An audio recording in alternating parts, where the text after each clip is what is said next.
The new album is called Wesley Stace's John Wesley Harding. My last album was the first one under my real name, Wesley Stace, which decision I made because I'd written a lot of novels under my real name and I thought it was time to bring everything under one banner. But I also felt that the word didn't get out about that, so I thought I'd put both names in the title of this album. And also I like the idea of having two of me on the cover. My last record was a fairly serious affair, and I kind of wanted this one to be fun and loose and live sounding, because I thought that was the album we could make. And generally, I don't look to make an album. I wait until the right situation arrives. And when the right situation arrives, it will be probably with friends, and it will be fun that I'm looking for. The social situation will be fun, and it will be reflected in the music. That's my idea. It's not that I approach the writing any different than I normally do, but I picked and what they call nowadays curated the songs for the Jayhawks because I thought they would sound good playing these songs. Gary Lewis is an incredibly great guitar player.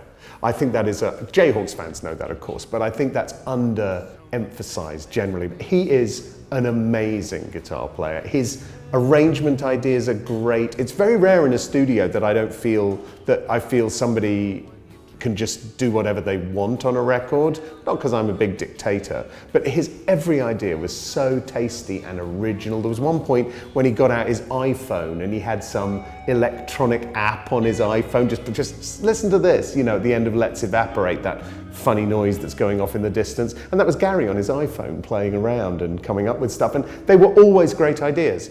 Tim and Karen's a phenomenally, beautifully understated piano player, and Tim, those harmonies together are fantastic. And in a way, I think Mark Perlman is even the secret weapon of the band on the bass. He's the only one who doesn't sing, but his bass playing is so solid. We recorded the album. I wanted to do it in Minneapolis because if you're going to record with the Jayhawks, I suggest that your first mission is to make life as easy as possible, and so Minneapolis was the place.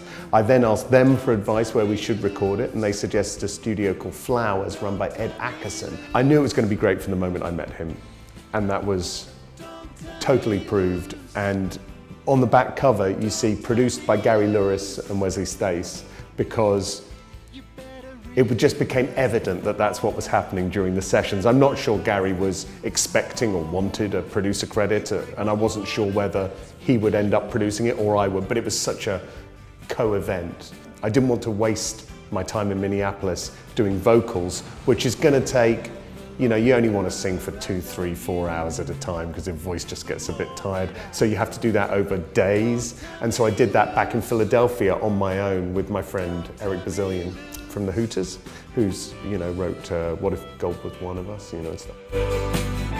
What I'm most proud of on the album is almost certainly that it's as ambitious an album as I could have possibly made, and that to bring that in with the cast of characters on the budget and everything was fantastic, because I don't think it in any way seems like we had any obstacles to creativity or imagination at all, and that's how I like to do my work. People like you to change, but I would absolutely go back to Minneapolis and do exactly the same album again with exactly the same band and the producer, because the Jayhawks are so adaptable and their playing is so good that the album wouldn't even sound the same.